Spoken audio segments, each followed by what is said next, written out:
Hi, everybody. I am Lauren Milligan. I'm a resume writer and career coach with Resume Day. And thank you so much to the Addison Public Library for sponsoring me today in this program. We're going to be talking about networking during the pandemic and beyond. Hopefully that beyond is going to be sooner than we think, but you never know. But networking still must happen no matter what's going on.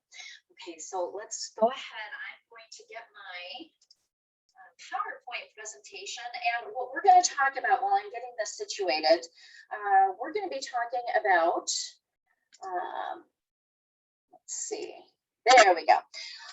Okay, so we're going to be talking about elevator pitches. We're going to be talking about the purpose of networking, some goals, what you're looking for in networking, some best practices, etc. And then we're going to open it up for questions, and that's where Leslie is going to jump back in and help me, and she will read everyone's questions. So if you've got a question, feel free to put it in the chat, and we will we'll go forth from there. Okay, so let's talk about, okay, so first of all, let's talk about why you want to network. Especially, there are a lot of people who are just not natural networkers. We like to kind of use the words extrovert versus introvert, shy, not shy, that sort of things. And by the way, I'm not saying that shy is extroversion, because trust me, they are two completely different things. But there are plenty of extroverts who are just like, networking. I like talking with friends. I like hanging out with friends. But when it comes to introducing myself to people I don't know, it's just not my favorite thing. So common. I hear that all the time. So that's also some of the things that we're going to be talking about today. Okay. So perfectly did. There a gentleman who had unfortunately passed away fairly recently, but Abner Miskva. I mean, I'm mispronouncing that. I don't know why, but he's a Chicago politician and then national politician, was a counselor to presidents, etc. But back in the 40s, he was in Chicago and wanted to get involved, wanted to volunteer in a Chicago, I want to say mayoral election. And so he went to go volunteer, and the guy, I could just picture this. Of course, I wasn't there, but I could just picture this in my mind, Chicago politician, cigar in his mouth, saying, well, who sent you? And he said, nobody sent me. And so the famous quote that Abner gives us now is, we don't want nobody sent, right? So, and that is an old school picture of Abner, and couldn't find anything older than that, because like I said, this quote is from the 40s, and I think this was probably taken around 1971 or so, right? But we don't want nobody sent. I absolutely love this phrase, and it is so, like, it's Chicago politics summed up in one clumsy sentence. But this is kind of the whole crux of networking. People want to do business with people they know and like, or that other people know and like, all right? And so that's why building your network and getting in front of people, and just knowing who the movers and shakers are in your industry, it's an important thing, and it can open you up to career boosting opportunities that you may not have ever known existed before. Okay, so that really is what networking is all about: getting in front of people and being there when the opportunities present themselves. All right, so now if I were to open this up and just pick someone at random and say, give us your elevator pitch, give us your 30-second spiel, I'm sure a couple of you would be like, okay, no problem, I'm ready. But I'm also willing to bet that more of you would freeze up and say, oh my God, don't pick me. And then they, stop making eye contact with me. It's all the time. And why is this? So let's talk about this. Here is a graph of phobias, of all things. And this is a graph of, I've got the top 3 phobias marked. Okay, so the third most common phobia out there among any measured demographic, and this is always usually very, very consistent. Third most common phobia is arachnophobia. Okay, and if you ever watched that movie from what, the early 90s, late 80s, whenever, you know, arachnophobia is the fear of spiders. We've seen some big ones crawling around our house this year. I think the weather's been really perfect for them or something, but I get it too. And so arachnophobia, common fear, right? Number two, the second most common fear is necrophobia, and that's the fear of dying. Okay, you'd think that would be number one, but not so much. The number one most common phobia in any measured demographic is glossophobia. Glossophobia may be a new term to you, but it may not be a new thing to you. Glossophobia is the fear of public speaking, or having to kind of perform in public. And so what this means is we are more afraid of speaking in public than we are of spiders and dying. My goodness. But that's the truth. And so I kind of, when I think about networking and I think about the people who I know, my clients, my friends, my coworkers who just really are networking averse, glossophobia, a little bit of it kicks in there, right? And so, so what do you do about that? Well, if you are one of those people who just really doesn't like networking and just kind of panic sets in when you think about standing up and giving your 30-second pitch or your elevator pitch, 30-second spiel, whichever we're going to call it. Hopefully I'm going to share some tips with you that's going to help you out a little bit today. All right. Because like I said, we are more afraid of public speaking than we are of spiders and dying. And that's pretty serious. But there are things that we can do. Now, keeping along that same thought process, when you think about networking, right, you think about actually, getting ready and leaving your home and driving to an event and walking into a room.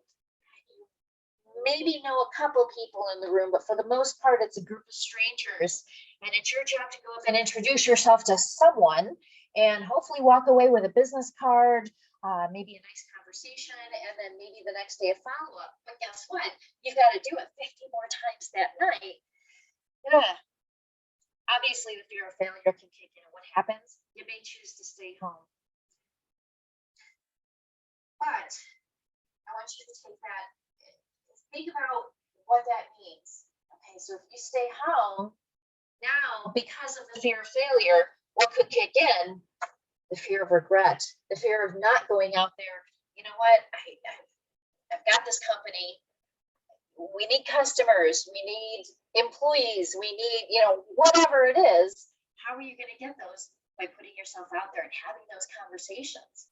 Okay, so which one is worse to you, the fear of failure or the fear of regret? I'll tell you something. I'm in a stage in my life where I've failed so many times at things, I'm no longer afraid of it. So maybe some of you can relate to that. Maybe the younger people here are like, okay, yeah, I'm not there yet, and I don't want to fail that many times. But you know what? That's called life. So, so to me, the fear of regret is definitely what keeps pushing me out there, putting me in situations where I might be a little bit uncomfortable.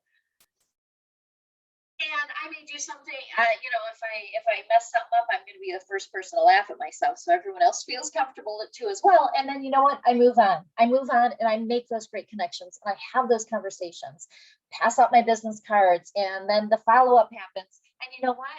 That's what networking is. And networking happened and it worked out. Okay. So I want you to keep that in mind.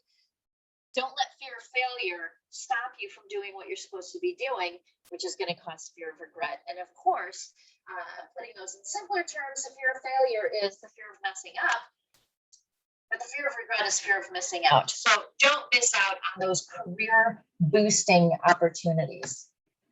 So let's talk about elevator pitch a little bit. Everyone knows that you're supposed to have an elevator pitch, but not everyone knows how to construct a good one, if they're saying the right things, all that kind of stuff. So when you're talking about an elevator pitch, you want to understand what the purpose of that is in the first place. Okay, so a couple things here for you to think about. The purpose of your pitch is to Connect quickly. You want to be listening to other people's pitches as well as give yours, and then have this kind of Rolodex in your mind of, oh, you know what? That's someone I should talk to. That's someone I should talk to. This is someone who may be familiar with my company. I should go talk to them too. Whatever it is, but you want those elevator pitches is that opportunity to quickly give you a list of these are the people that I need to talk to before this event is over. And then you want to inspire others. You want to inspire others to talk to you. Okay, so that's what you want your pitch to have, a little bit of, a little bit of something in there that's going to grab, give people a little bit of foothold saying, oh, I need to talk to her before I leave. Okay, so the same thing it works on both ways. And then you want to let others know that you are, number one, interesting, as well as interested. It's not just enough for you to be the most interesting person in the room. You also want to be interested in other people, in what makes them tick, what makes them do the work that they do. Who are they as individuals? That's a really important thing. So letting people know that you're interested in their story and what they're doing as well. You also want to let people know that you are memorable. You want to make yourself memorable. You want to say those things that not everybody else is going to say.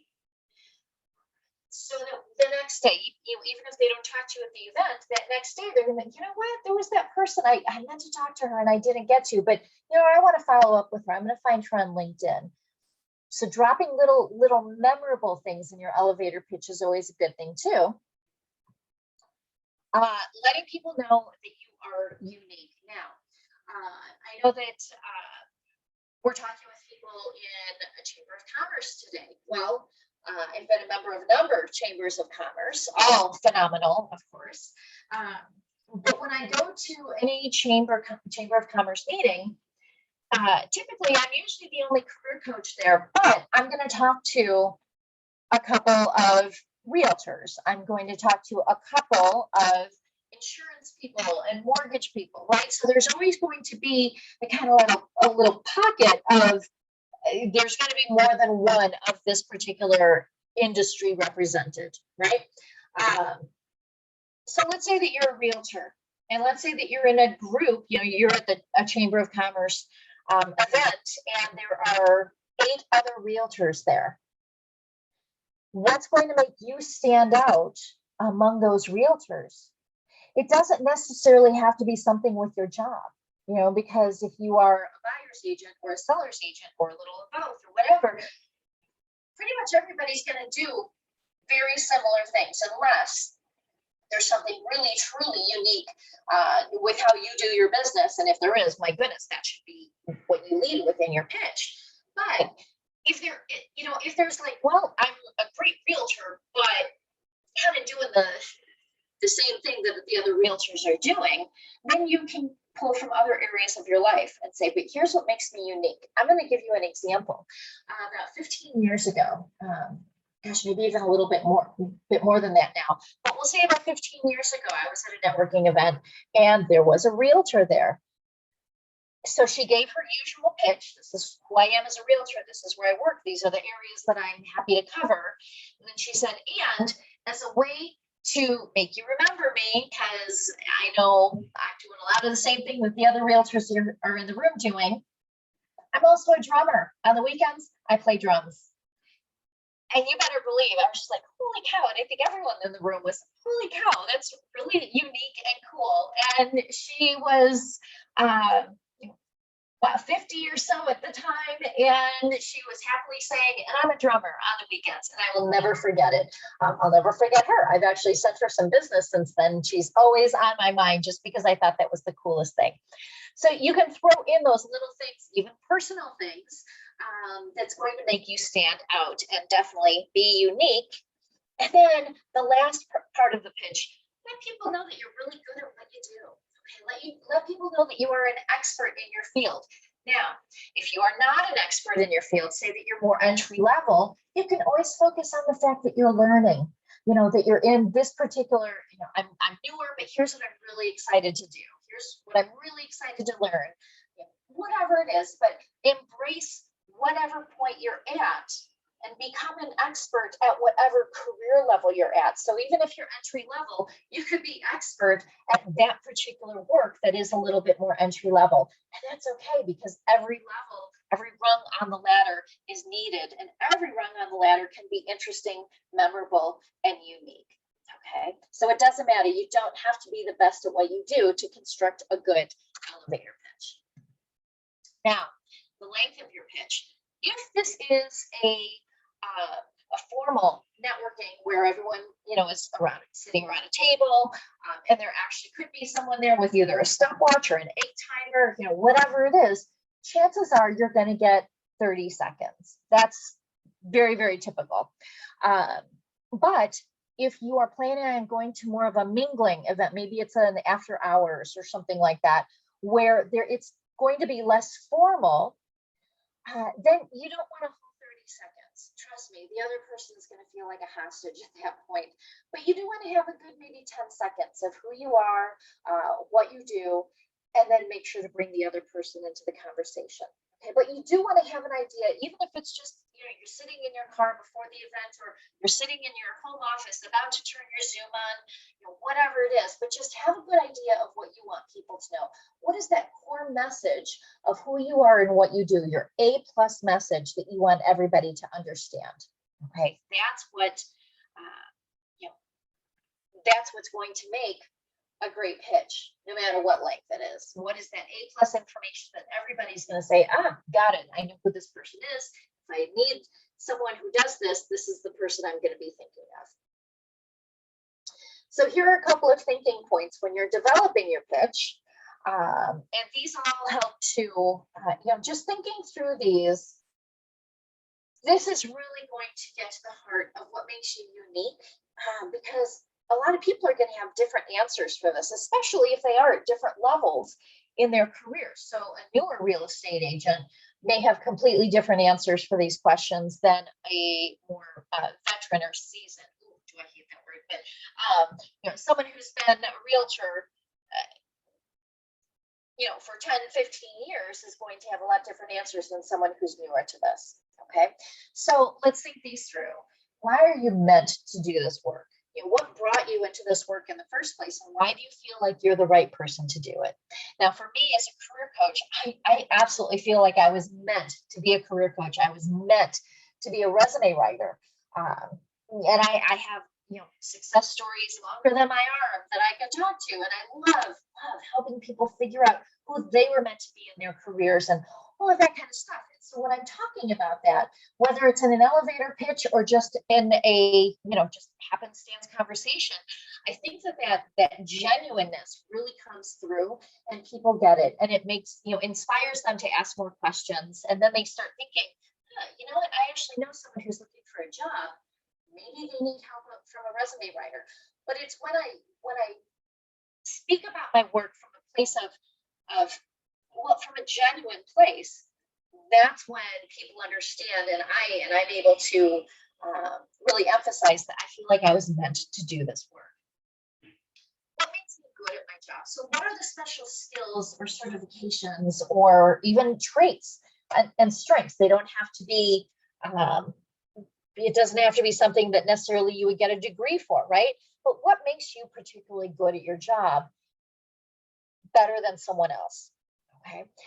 What compliments do people give me? So if you're having a hard time coming up on, points 1 and 2, well, okay, what are some compliments that people pay? That I'm going to pay attention to. Because when people are complimenting you, if they all have kind of a common theme, well, that's obviously something that's standing out to people as being your particular area of expertise. And then this last one, what would people miss out on if they didn't work with me? What would people miss out on if they picked another resume writer? What would people miss out on if they picked another realtor? Whatever it is, but really think about that. And when you're thinking about that answer, the best thing to do is put yourself in your client's position. Who have you helped? Who have you worked with? And what was their benefit from your personal work that you did versus just the job description? Okay, and that's what all of this gets to, as a matter of fact. We're thinking beyond the job description, because beyond the job description is you. instead of someone else who's just plugged into a job description, right? So that's what all of this is about. It's getting to the heart of you beyond the job description. And then what problems do I love to solve? Now, I absolutely love this question. I ask this question of all my clients, whether I'm writing their resume or helping them with interview skills, whatever it is. But I always tell people, now, let's say that everybody has had a job that they were not perfectly suited for. I've had plenty. If I was in one of those jobs that I was not perfectly suited to, and someone asked me this question, what problems do you love to solve? Without really even thinking about the answer to that, I might just simply chirp back the problems of the job itself. But if I wasn't perfectly suited in that job, or I didn't like the job, or whatever, do I really love to solve those problems? So when I ask people this question, I encourage them to think beyond their job, even if they love their job, by the way. What do you do on the weekends? Or do you volunteer with any kind of organization? Or do you spend time with your family? What is it? What are those problems? When that problem comes up, your mind gets racing and you kind of get excited, like there's a solution here, let's find it. So it could be well beyond your job description when you're thinking about the answer to this particular question. The next thinking point in your elevator pitch, explain your work in clear language. Okay, don't use language that is so industry specific that no one is going to understand what you're talking about. At the same time, you also don't want to use what I call biz buzz. Biz buzz is those just really kind of generic, I solve problems, or, we integrate solutions, or, all those kind of things where it's like, yeah, just tell me the nouns and the verbs of your job. So really explaining it in clear language and consider your audience. Now, as I say, don't go so industry specific unless you're going to an industry specific event.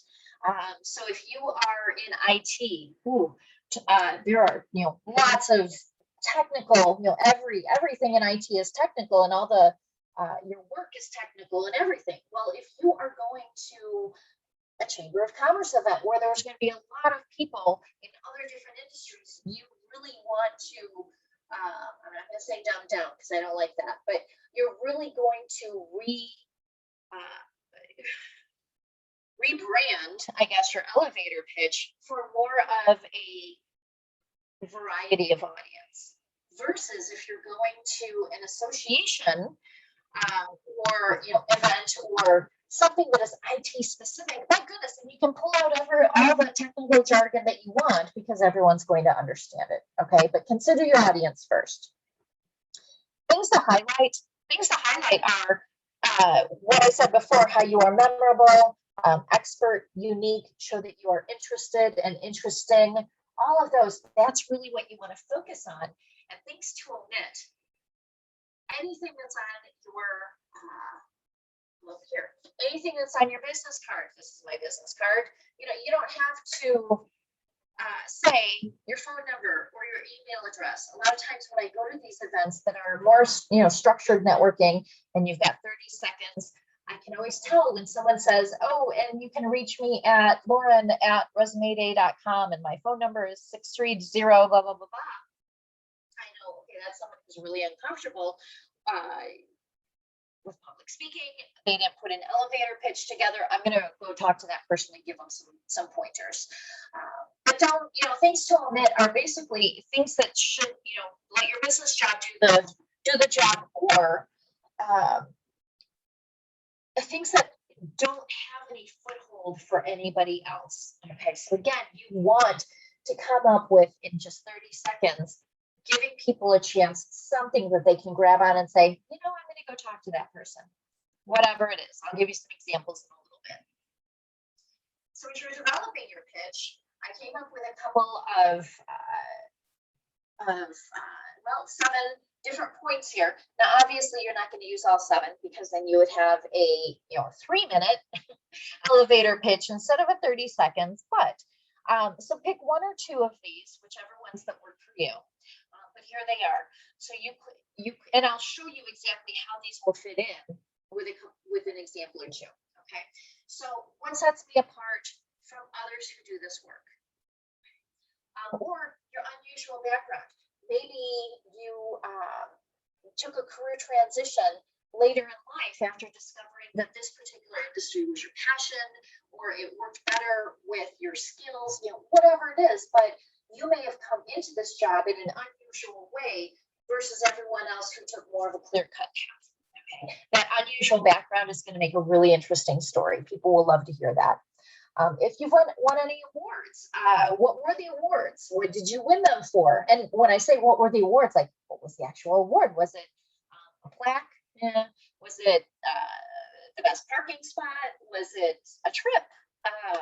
Was it whatever it was? But that's always an interesting story. So you can talk about awards that you won and the work that you put into winning the award. What you love about your work, what you love about the industry, whether it's things that have already happened, things that you're working on, trends that you see coming down the pike, whatever it is, but talk about what you love about your work. Again, what that does, it gets you into a place of real, genuine interest, and people will hold on to that.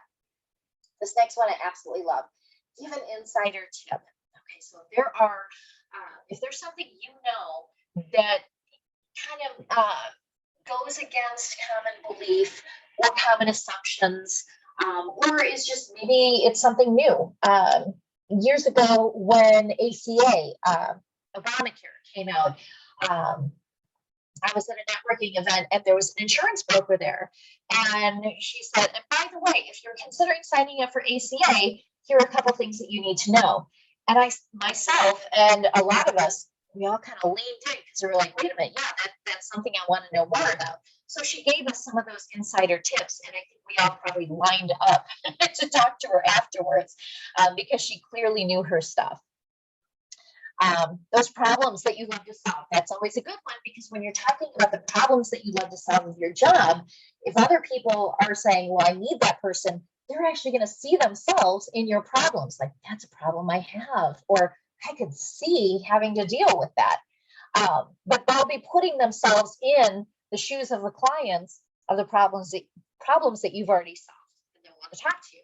And then the last one is bringing more of that social, more of the human elements into it. And you can do that by saying, when I'm not working, you'll find me, or, when I'm not working, I love to volunteer with this organization, whatever it is. But you can bring in some of those human elements if you do something that you'd like to talk about there too. Okay. But now, like I said, if you use all of these, you're going to have a 3-minute pitch, and that's really what people are looking for. But if you can pick just one or two, you'll definitely come up with something that makes you unique and memorable, no matter what industry you're in. So here is a little bit of a getting started for you, a little template. And it's very simple. So you can even, just copy, take a screenshot of this, whatever. I have no problem with that. But then just fill in the blanks. My name is, I am a so-and-so with this employer. I'll kind of make this up as I go along. Ooh, this is not going to be good. As an accountant, I spend a lot of time, auditing the books of small business owners and helping them get set up with QuickBooks. I don't know if that's right or not, but I got into this work because I love numbers. I love, 1 + 1 should always equal 2. When it doesn't, there's a problem. I love being the one to jump in and find that problem. Whatever it is, but this is where then you can kind of spackle in, pepper in those little bit of extra things that other people may not come up with to say. And like I said, you don't have to throw in any of them because we're only looking for 30 seconds. But I promise you, if you follow this guideline and then make it your own, you'll have a great elevator pitch, one that's personalized, one that is genuine, and one that will encourage people to come and talk to you and ask you some more questions. Okay, so here's this again. Like I said, if you want to take a screenshot of this one just as a reminder, please feel free.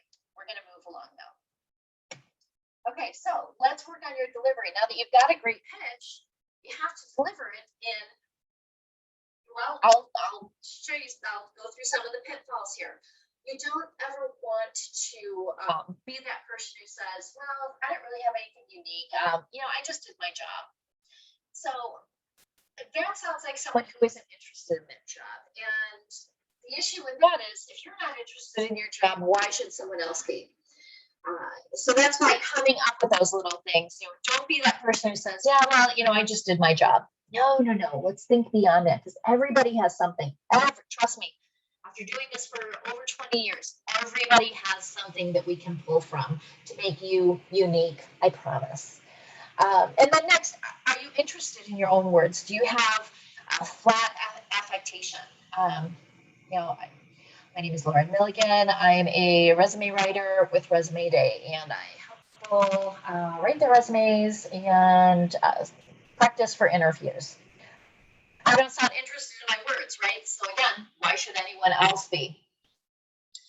Fortunately, I love doing those things, and so I usually sound a little bouncier, a little bouncier than that. So. But then next, watch your speaking speed and your tone and your volume. If you're that person who always speaks softly, where people are having to lean in, practice that. Practice enunciating. If you've ever seen Sister Act, there was that with Whoopi Goldberg. Yes, it's one of my guilty pleasures. I love that movie. But if you've seen it, then you remember that one sister, I can't remember, but she was really quiet. She was kind of a little mousy woman, and Whoopi Goldberg's trying to get her to speak louder. And she's like, think about yourself in that club, and everyone's talking and ordering, and you're trying to sing to the person in the back of the club. And then the woman got it and really belted it out. So if you're a quiet talker, always go a little bit louder than you think, and it's probably still not going to be overwhelming to people. So just trust that you can always go louder. Oh, and then this next one, don't end sentences in a question. We all have those people, right? We've all heard those people talk where, I'm a resume writer, and I love writing resumes for people in just about every industry. And everyone can have a great resume, whatever it is. Sorry, that wasn't rehearsed, obviously. But if that's you, if you've got that speech pattern, speech trait, you're going to want to work on that, because what it sounds like is that you are doubting what you say. Kind of the same thing. If you don't sound interested, why should someone else? Well, if you sound like you're doubting what you say, everyone else is going to as well. Okay, so emphatic. You're an accountant, you're a resume writer, whatever it is, but don't end your sentences on a question. And then a couple others, watch. Again, if you've only got that 30 seconds, my goodness, use every single nanosecond of those 30 seconds, but don't go any more than that. Everyone has made this kind of social commitment that we're all going to pay attention to the speaker for 30 seconds, and we're going to think about who they are, and we're going to think about leads that we can share with them, and I'm going to think about questions that I'm going to talk to them about afterwards. But once that 30 seconds is up, then I'm going to move on to the next person. Okay, so again, use all 30 seconds, but don't go over. And there's always that person, and I've been the timekeeper. For different leads clubs and chamber of commerce events, etc. And at a point where 40 seconds, like, okay, hey, friend, time out, you're done. We need one of those big hooks, right, that they use on the Gong Show. So watch. Next, don't make people play 20 questions to understand what it is you do. And that's where that biz buzz comes in. So if you're talking about, well, we integrate solutions for global business clients with enterprise software. Huh? Okay, what does that mean? So you sell software? No, we don't sell software. You sell phone systems? No, we don't sell phone systems. Okay, just tell me what it is you do, right? So don't make people play 20 questions to figure out who it is you are. And then lastly, don't be a one-way networker. A one-way networker is someone who goes to every single person in the room, hands out their card, but doesn't ask any questions of the other person, doesn't give the other person, doesn't stop a beat so that the other person can jump in and introduce themselves. So the best way to alleviate that, if you might have that tendency, is to just build that into your own elevator pitch. Something about, if it's more formal one, saying, here's who I am when your 30 seconds is up, and saying, and I cannot wait to meet all of you and find out what you do as well. Or if it's one of the mingling ones, you've got, like I said, 5 or 10 seconds, do a quick introduction, but then end that and just get into a habit of ending with, please tell me about you, or what is it that you do? What brings you here tonight? Whatever it is, you can build that into your own elevator pitch, into your own little spiel, so that you don't turn into a one-way networker. Now, smart networking. So here are some things to keep in mind. Smart networking, if you do all these things, you'll be a great networker. Be curious. Okay, again, be curious. Find out who the other people are, what's interesting to them, what they love about their job, what they do in the first place. Okay. Be interested. So when they're answering these questions, in order to be curious, you have to ask questions, right? And then show that you're interested by active listening, really listening to the answers that they're giving you, and that may create more, or it may create, well, I'm not going to jump on what I'm saying here. Give yourself the chance to learn something new by asking those questions, and then find commonality. It is that commonality that we're looking for. And it could be anything. It could be that you both went to the same school. It could be that you maybe came from a different industry or have a coworker in common. It could be that you're both Cubs fans or Sox fans, or whatever it is, but find some commonality. That is where the real connections begin. It could be a commonality, could be that you provide a service that this person needs. So, but you're not going to get there if you don't ask questions and if you're interested in the people that you're talking to. Now, here's a little fill in the blank for you, because LinkedIn, we all know that we've got different degrees of connections. There's first degree, second degree, and third degree, right? So first degrees, whenever I say out of first, second, or third degree connections, which are the most important, they're all very important, obviously, but what are the most important degrees? And generally people say, well, your first degree is because you know them, right? No, to me, my second degree connections, the people I could meet, but I haven't yet, those are actually my most important degree connections, because that's how I'm going to grow and develop my network. Okay, so here's what I want you to keep in mind. Without first degree connections, there are no second degree connections. And without second degree connections on LinkedIn, your network is static. Okay, so that's why I say, to me, my second degree connections might just be even a little bit more important than my first degree connections, but they all feed in together. Okay, so the point, whether it's networking in person, networking on LinkedIn, whatever it is, we're looking to grow and develop our network so that we can put ourselves in front of career boosting opportunities, interesting conversations that could lead to something, whatever it is, but that's what happens from networking. Okay, so without first degree connections, there are no second degree connections. And without second degree connections, your network is static. It's flat. It's not helping you develop and grow yourself. So I'm going to give you a chance to read this. This is an example of poor LinkedIn networking. And I get these type of requests frequently, so frequently actually, that I put a little note on my LinkedIn profile saying, by the way, if you're the person doing this, please don't. So I received this message a couple months ago from this person named Chris. And as you can see, as you're reading it, he has no idea who I am. He hasn't gone through my my LinkedIn profile, because there's nothing about me or my company that he has kind of personalized in any way to show the service that he actually performs. He doesn't know if I need it. He doesn't know if it will be beneficial to me. If he had taken a moment to look up who I am and who my company is, he could have personalized this pitch a little bit to say, hey, I've worked with other career coaches, or guess what? I haven't worked with a career coach before. I think that what you do is really unique. Let's put you in front of people. Now, for what it's worth, I could have responded to him that, well, I've been on ABC, CBS, Fox, and CW, not NBC. Would love to be on NBC. But he doesn't even know that. And if he got to know me a little bit, he realized, well, I actually kind of have a process who can do that. They can do that already. But let's see if you can beat it.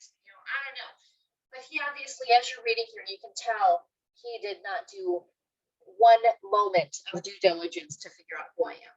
So here's my response. As you can see, I basically took his pitch and just plugged in my own resume, career builder stuff, and just kind of turned it right back on him. And what do you know? I never heard from him again. A connection that could have been, where are you, Chris? But this is just, I show this to you. Well, a couple things I want to say about this. I show this to you as, please don't do this to people. If you're going to be connecting with people on LinkedIn and promoting, don't do it in the very first message that you send to people. Or if you do, show them that you've really done a lot of research. Not only have you read their profile, maybe you've gone to their company's website, or whatever it is. But personalize. That is the gist of networking. Because with these generic ones, I know for a fact he sent that exact same message out to thousands, hundreds or thousands of other people. I don't know what kind of results he got. He didn't get any good results from me, that's for sure. And again, I never heard back from him. So I don't know. Maybe if he down the road, if he needs a resume, he'll remember this and say, yeah, I'm not going to talk with her. So we'll see. But so this is where you have to come up with some networking goals, whether you are going to be going to an in-person networking, whether you're going to jump on LinkedIn, whether it's a Zoom networking meeting such as this, whatever it is, come up with a goal. Okay. And that goal is, how many people do I want? How many good connections do I want to develop? Would you rather hit it and quit it, get in front of all 50 people, but end up with 0 people who want to talk to you the next day? Or do you want to make 3 genuine connections and be able to follow up with 3 great people the following day? Now, 50 equals 50 would be just as good. If you're not a natural networker, that is going to be a little intimidating. That's why let's start small. You can go into any networking occasion and say, I'm going to make this easy on myself. I'm just going to talk with 3 people, but I'm going to do so in a genuine way. I'm going to be interested in who they are. I'm going to follow up with them in a day or 2, and a real connection is going to be made here. If that is what you go in with and that's what you accomplish, or let's say your goal is 3 and you come out with 2, you know what? That's still a great evening spent. That is still worth getting ready, driving, going out there. That it's absolutely worth it. Okay? So you can start as small as you want. All right. But keep that in mind. When you come from a place of being interesting and interested, that 0 isn't going to be there. And then the more comfortable you get with networking, your numbers go up. You may say, you know what, tonight I'm going to go in, I'm going to find 10 people who I can follow up with the rest of this week and make some really, really good connections. That's absolutely possible, because the more comfortable you get with networking, the more fun you're going to have with it, the more genuine you are, and the more people are going to want to talk to you as well. So when you see people coming over to talk to you, you're doing a good job. So again, it's worth repeating. Be curious. Be interested. Strive to learn something new and find commonality. That really is the crux of really good networking. Okay, so I'm going to throw out one more super secret, awesome networking tip for people who are networking averse, I think is the little phrase I came up with previously. Here's my contact information. I'm going to be offering to send people something. And so I want you to be able to have my contact information. This is my little dog, Gemma. Here she is, by the way. She's always at my side. She's become phenomenal at Zoom. She knows all the Zoom protocols. Yes, she does. So here is my, while you're looking at this, hopefully jotting down my contact information or maybe sending me a LinkedIn connection request. I would love that. But here is my #1 phenomenal networking tip for those of you who are either shy or introverted or just not used to networking, whatever it is, find the helpers. This is Mr. Rogers' advice, right? Find the helpers. Well, you know what? The same thing works with networking. So let's say that this is an in-person event. You go to the facilitator. If this is a Chamber of Commerce event, go to someone who works at the Chamber of Commerce and you say, this is a new group to me. I'm a little nervous about just jumping in and maybe interrupting someone's conversation or whatever it is. Can you possibly introduce me to someone who would be good for me to talk to? Find someone who puts it out there that they enjoy networking. Find the extrovert. Okay, if you and I are ever in the same room at a networking event and you are shy or introverted or just not accustomed to networking, find me and say, I remember you saying that we should find the helpers or find the extrovert. And I absolutely would love that. You know what it does when it, find the helpers? There is such a thing, and this is real, of a helper's high. People who really, really like to help people, when they have that opportunity, they get this burst of hormones that gives them a helper's high. It's a chemical reaction and it is real, okay? So find that person in the room who's buzzing around, who knows a lot of people. And if you came up to me and said, so I'm kind of uncomfortable with networking, and I'm a little nervous about just going up and introducing myself or interrupting a conversation, can you give me a hand? Oh my gosh, absolutely. First of all, tell me about yourself. So you and I would be networking. Once I learned a little about yourself, I would say, you're a realtor. You know what? You probably want to speak to some mortgage people, don't you? Or maybe you want to talk to a residential appraiser.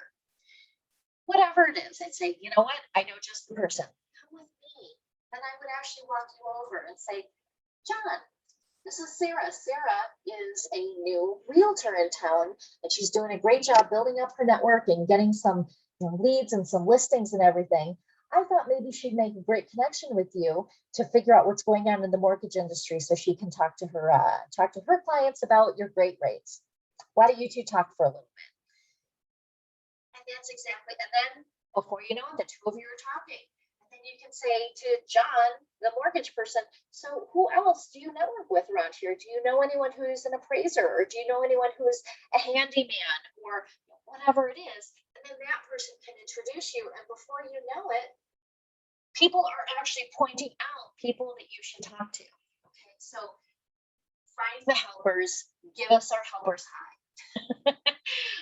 But trust me, it's a great tip. Now, before I go into questions, Leslie, I know that you've got a few here, but I also want to give just a little bit of Zoom etiquette. Okay, so it took me a little bit of time to remember this one. When you're on Zoom, make sure, don't look at your picture. Okay, so right now I'm staring at my screen. I'm actually staring at little Gemma's picture instead of my own, which is never a bad time because she's absolutely gorgeous, right? But you don't want to be staring at your screen. You want to look up and stare at your little webcam. One tip, if you're new to Zoom networking, whatever, one of the things that I'll tell people to do is just cut out, whether you're going to make this yourself or if you've got one, put a little arrow or put something that's always going to draw your eye, draw your attention to where your webcam is, because it's until you're used to this. And trust me, it took a couple weeks into the pandemic, every single presentation I had went to Zoom. And when I watched my first couple, it's like, oh, Lauren, you were not looking at the camera. So until I really got used to that, I put something up there that drew my attention all the time. And now it's a habit. So that is, in addition to check your lighting beforehand, check your audio beforehand, make sure that you're looking at that little web camera.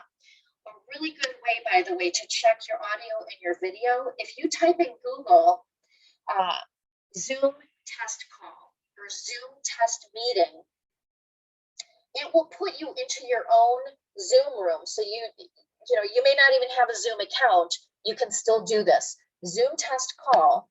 It's going to put you into a Zoom room. You're going to be the only person in there, I promise. But you'll be able to see your screen. You'll be able to see your background. You'll be able to test the audio. You'll be able to take a look at your lighting. When I did this earlier today, I realized I had done a little bit of sweeping, literally sweeping up. I had a broom right in the back. So about 30 seconds before I clicked on with Leslie, I was like, oh, throw that down. And it's on the floor because I just knocked it over instead of putting it away. But it's because I was able to do that Zoom test call that I found that.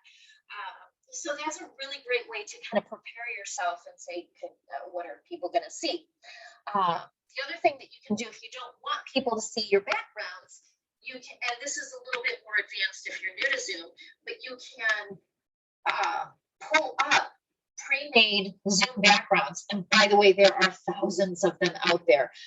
Google will walk you through really good instructions. Zoom will as well, but Google is a little bit more user-friendly, I find. So if you just, how to create a Zoom background or how to find a Zoom background, it will walk you through all the steps, and it doesn't take huge tech knowledge in order to do that. And that's if you want a little bit of privacy, or if you don't like your background and want to create something else, or you want to, fake people out to make them think you're sitting on a beach. No one falls for that anymore, but it is kind of fun. And or floating outer space. I think that's one of the other ones that people picked a lot at the beginning of the pandemic. But so there are a lot of different things that you can do. Lastly, and this is just kind of a security issue, every single time, Zoom or not, every single time you're using your web camera, when you're done with the call, make sure to turn your camera off. When I do it, it looks like this. You're going to see red. Oh, there we go. There's the red. Okay, so when I see that red, that means that I've turned off my camera. Security reasons, it's a real big one. Apparently, hackers can actually get into your computer through your webcam, and that's even if your computer is off. I hope I'm not scaring anyone right now, but it is true. But if your camera is closed, then your camera is secure and hackers can't get into it. By the way, don't have that same concern about audio. You don't ever have to worry about your microphone because that's a completely different system that apparently is free, hacker free. But yeah, so every time you turn on your web camera, just make sure to turn it off whenever you're done. Okay. So those are some of the Zoom etiquette networking tips that I've got for you. Leslie, do we have any questions? We do. I've got a couple of them for you. So first one is, I'm really incredibly shy around people I don't know. Is there any way I can use that to my advantage instead of having to practice being more extroverted? Okay, so if you're introverted, don't practice being extroverted. That would be just as silly as, someone who's extroverted practicing being introverted. I don't know what that would look like. I don't know what that would, I can't practice, like, that's like saying, someone who's not shy, practice being shy. I'm not sure what I would do to do that. So don't try to force yourself to be something you're not. And by the way, there are going to be, half the room or more is going to be introverted. So don't worry about that. You're not going to come off as strange to anybody. And yes, and if you're shy, you absolutely can use that to your advantage because, like I said, when you go find someone who's, happily buzzing around the room in a mix full of different people like me, make me work for you. Okay, make me help you. And that shyness will work to your advantage because I'm going to make sure that you're actually networking with the people who are the best people for you to network with. If you are a realtor, I will make sure that I'm introducing you to people who are adjacent to your industry. I'm not going to say, hey, here's a bunch of other realtors, go in the corner with them, or here's, I don't know, a chef, or whatever. I mean, sure, I'd introduce you to a chef, but I'd make sure that you actually got to talk to the people who are going to maximize your time Absolutely. So yeah, that shyness or introversion can pay off when you use someone else to help you out. Okay, next one.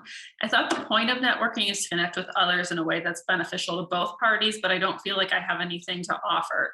Lack of experience, entry-level position versus professionals. Can I still attend networking events?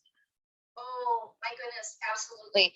I'll tell you something. One of the so as someone who is a little bit more veteran in the industry, I enjoy talking to people who are just getting into my industry, and I think a lot of people are the same. As long as the best thing that a younger person can do is be willing and open-minded to learn from people who have been where you are. So as long as you go into networking with a spirit of, I'm not going to be teaching anybody anything because I'm entry level. I'm not going to go in and try to prove that I know everything when I don't.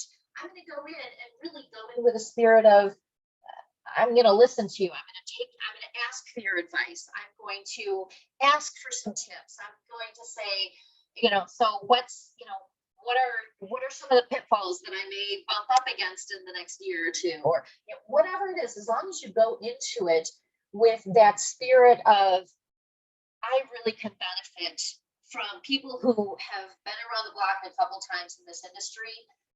And people are going to love to share their horror stories, their wins, what they see on the horizon, whatever it is. That's always boy. And the other thing is, you might get someone who can say, you know what, actually, we're hiring for someone, we've got a couple open positions that are a little bit more entry level. Why don't you give me your business card? I'd be more than happy to pass it along or whatever. So even if just for job prospects or whatever, absolutely 100%. And the sooner you get into networking when you are younger, green in the industry, whatever, the better. You don't want to start networking when you've already developed, your style, your career, whatever, because networking when you're younger, that can help you really kind of smooth out some of the sharp edges, put you into, let you learn some things vicariously through other people instead of learning everything the hard way. Whatever. There's no reason why anyone younger should not be networking. And don't they say like 80% of jobs that are open are never posted, so you don't know until you talk to people? That is the hidden job market right there. The hidden job market are those jobs that aren't necessarily posted, but are passed around word of mouth, that sort of thing. And absolutely, it's so true. I actually, I happen to think that the number, and you're absolutely right about that. They say 80% of jobs are received through because can directly be traced to networking. I think that number's higher. I really do. So yeah, network at every stage of the game. All right, so next one I think is one a lot of people will have. I was hoping people would stop trying to shake hands when we met because of COVID, but people are still extending their hands. Do you have any tips to minimize the awkwardness when someone reaches for a handshake? Yeah, there's nothing awkward about being safe and healthy. So I've become an expert at the elbow bump. Okay, so elbow bumps, I don't mind. Shake. And here's the thing, I know people are just going to cringe when yes, I'm an extrovert, and guess what? I'm also a hugger. Okay, so I'm that person who pulls people into a hug and I can feel them stiffen up like, oh, this is not a hugger, sorry. Which has been hard on me, the pandemic, because I haven't, my husband's getting all my hugs, which is not a bad thing, but now that I am starting to go out, guess what? I'm not hugging anyone. I'm not shaking anyone's hands, not only for my own health, but for theirs too. Elbow bump. So if someone's sticking out your hand, don't worry about the awkwardness. At that point, just say, hey, COVID, let's do one of these or something. I don't think there's going to be anyone who's going to be like, oh, how rude. Everyone gets it. And you know what? If they're one of those people who thinks how rude, bye. All right. So kind of following up to that, now that there are more in-person activities, should I get business cards with my contact information, even if I don't currently have a job? Absolutely, absolutely. You know, I'll say this. I do not work for Vistaprint. I have nothing to do with Vistaprint, and Vistaprint does not send me any money when they make money off of my referrals. But I actually think Vistaprint is a great service because you can get business cards quickly. Okay, but you know what? You can also go to Staples and Office Depot or whatever and have them made. So I guess I don't really even need to refer. But you don't need to go anywhere for Vistaprint. But yes, absolutely, have business cards made up. You can have fun. Here, let's see. Okay, so here's my business card. You could say your next administrative assistant, or and with your contact information, if that's what you're going for, your next accountant, or whatever it is, or you don't have to. Seeking opportunities in accounting, seeking project management opportunities, whatever it is, but have some kind of leave behind, and a business card is always going to be at the top of the list for that. Now, here's another super secret networking tip. This is my business card, and while you can't really see it unless you're holding it, I don't know, Leslie, can you see what kind of what do I want to say? What kind of finish I have on my business card? Does it look glossy to you? Parts of it do. It almost looks like parts of it kind of has a raised finish.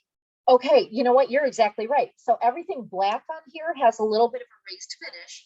But you know what? The actual white postcard part, or the postcard part, doesn't. And that's because when I'm at an in-person networking event and I meet someone and I want to follow up the next day, or I want them to be able to follow up with me, you know what I do? I take my business card, on the back of it, I write a note. Whatever it is that pertains to our conversation. So Leslie, if you and I met at a networking event, and maybe let's say, well, gosh, I'll tell you something. Being a librarian, one of the first questions I would ask you is, what's your favorite book? Or what's one of the most popular books to come out this year? What do I need to be reading right now, right? Hopefully you would give me a good suggestion. And then what I would do as I'm getting your business card, say, oh, hang on just 1 second. I get a pen out, because I always have a pen. Take my business card. I would write, thanks for the reco on, the next John Irving or novel, or, whatever it is. And I give this to you. So a couple things happen here. Writing on the back of my business card is going to be an unusual activity. Passing out business cards at a networking event, there's nothing unusual about that, right? But stopping and actually the action of writing something on my business card, that's unusual. And that right in there is going to make me memorable to you. And then the next day, when you take out all the business cards, you're scattering around, you're going, oh my gosh, I barely remember any of these people. Everyone just kind of morphs into one networking thing, right? But you come across mine, and then maybe you see, through it, or maybe it's upside down, but you see the back. Oh my gosh, that's right. I remember she wrote that note. Yeah, we talked about that novelist that we both love, or whatever. You know what? I'm going to follow up with her right now. So first of all, the action of writing on the back of my business card. And then second, whatever I write prompts that memory trigger. Both of those two things. When I do this, the next day, my intention is to follow up with everybody that I get a business card from. And more than half the time, I don't have to, because I already have some invitations coming in, whether they're emails, whether they're LinkedIn connections, whatever. And it's because I took the time to do something unusual and different and personalized as well.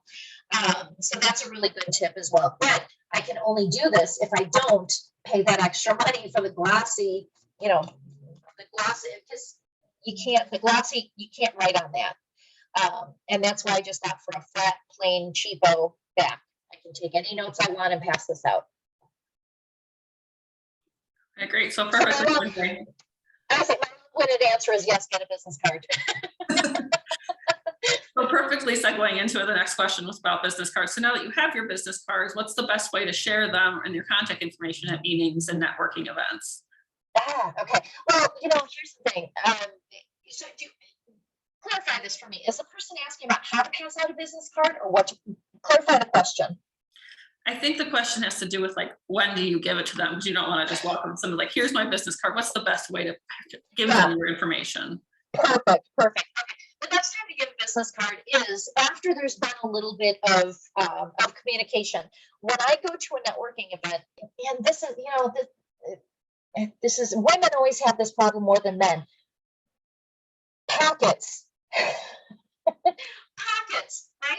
They don't make women's clothes with pockets. Some do now. So I always make sure I actually have some clothes that I wear specifically to networking events because I have pockets. And I always make sure that I keep my cards in there. My new cards, my business cards go in this pocket. The cards that I collect from people go into my other pocket. But as you're talking with someone, what I like to do, if they say something really interesting, something that I definitely want to follow up on, I will say, wow, oh, I love that. Hang on a second. I'll take out my business card and I'll write, thanks so much for telling me about that, or whatever it is. I'll write that little note on there and say, here, let's make sure to follow up with each other next week. So as the conversation is wrapping up, I like to do it still a little bit as we're talking, so we're not just kind of like standing there then, hey, let's do our business cards.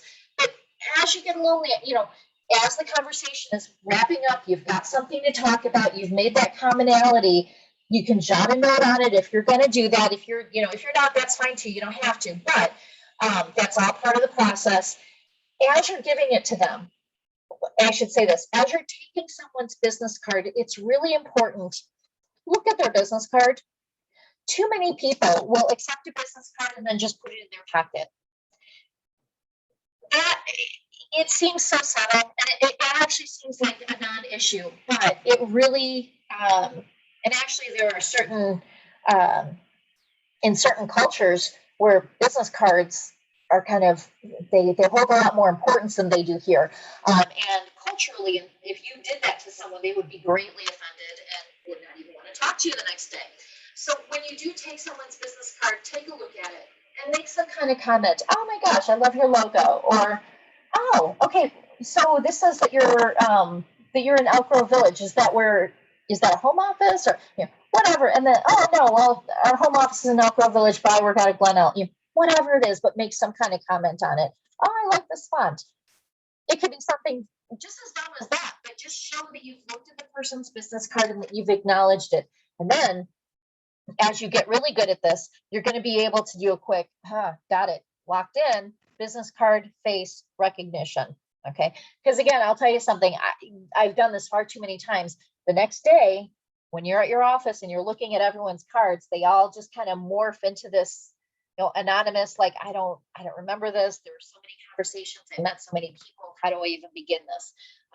So a couple, those little actions, getting people to contact you with a little note or making a connection by actually commenting on the business card, but pulling out your business card and handing it to them while the conversation is just kind of wrapping up. I know some people will actually, and this is someone, I think these are people who are maybe fed up with networking, but almost at the start of the conversation, well, we might as well exchange business cards.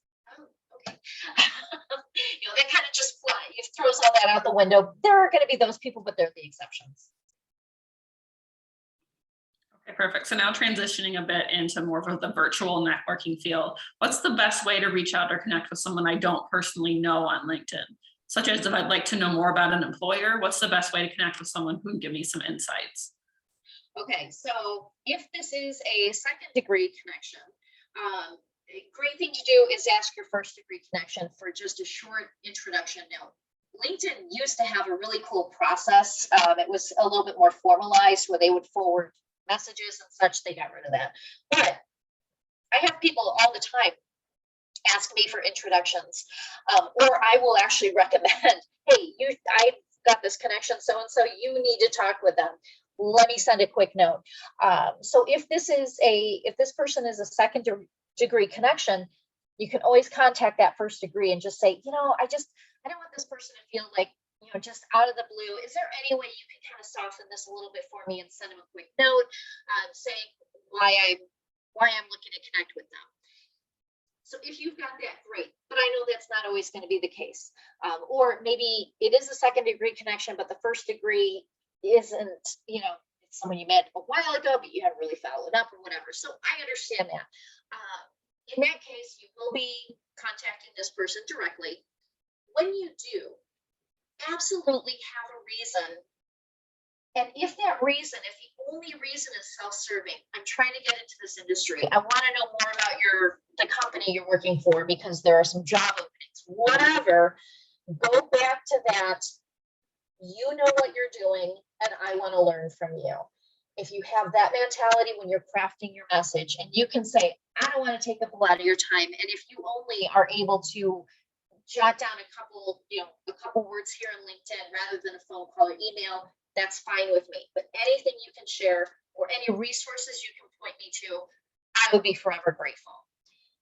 So you don't have to, I think the best, whenever I'm doing this, whenever I'm looking for information from someone, I always want to emphasize I'm not going to take up a lot of your time. Because right off the bat, people are like, oh, thank goodness. Because no one wants a lot of their time taken up by something that doesn't absolutely pertain to them, right? So I say, I'm not going to take up a lot of your time. I've just got a quick question. I'm looking to know more about this company. Usually when I'm doing this, it's because I'm trying to write something for a client. And I'll even say, this is on behalf of someone else, I'm trying to share some good resources with them. Whatever, but I'm going to be really open about what I'm looking for, how they can help me. And again, I'm just going to get to the point really quickly. I'm not looking to make them give more of me than they are comfortable doing in just a couple seconds. Great. So then our last question, how do I go about finding a mentor or someone to talk to about a field I want to go into? Oh, okay. So I would say start out the exact same way I recommended in my last answer. Start everything with, I'm not going to take up a lot of your time. And then see who responds to that. Because there are going to be people like, oh, why don't you call the HR office? Or I don't have that information. I'm probably not the right one for you to talk to. That's not going to be your mentor ever. Okay. But there are going to be some people who will say, oh, you know what? Gosh, I was in your spot just a couple of years ago. Someone helped me out. Whatever it is, just do in drips and drabs. If you can, don't keep the conversation long-winded.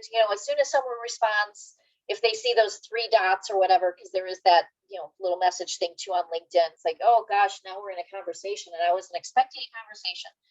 So wait until the next day to respond. But when you thank them profusely, make sure to say, would you mind if I ever have any follow-up questions to this? Could I write back? Again, not to take up a lot of your time, but I really appreciate everything you shared with me today. You'll probably get yeah, I can do that. For those people who are then willing, if you do have another question, again, just a little, drips and drops, not a whole thing. You're not trying to fill them into a commitment they haven't made yet.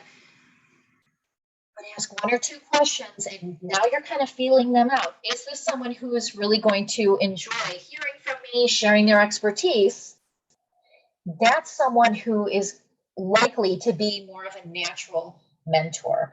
And as people, keep in mind, as people are giving you advice, whether they're looking over your resume, whether they're telling you other people who to network with, whatever, now they're becoming invested. They're becoming invested in your success and your path. So keep an eye out when those people are kind of making themselves available to you. That's someone, just keep asking, but always say, again, you're so generous with your time. I'm not trying to take up a lot of your time, but I'm really enjoying this conversation. I'm really enjoying learning from you. And then see what they follow their natural cues as well. One of the other things that I recommend is if you graduated from college in any kind of degree or certificate program, a lot of times there will be people who, people working in the field who,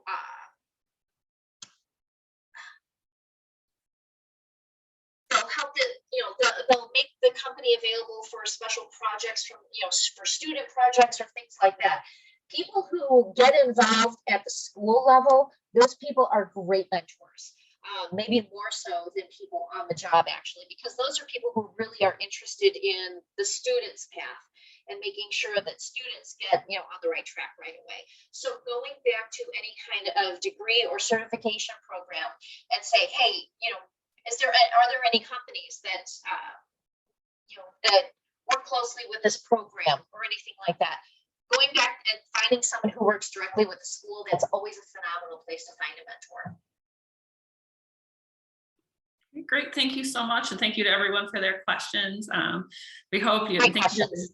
Addison Chamber of Commerce for co-hosting today, and as the in-person events start up, hopefully you can use some of these tips together and make the most out of those meetings. So thank you again. If you have any questions, please don't hesitate to follow up. Lauren shared her contact information, or contact the library. We really appreciate your time today. Thank you, Lauren. Thank you, Leslie.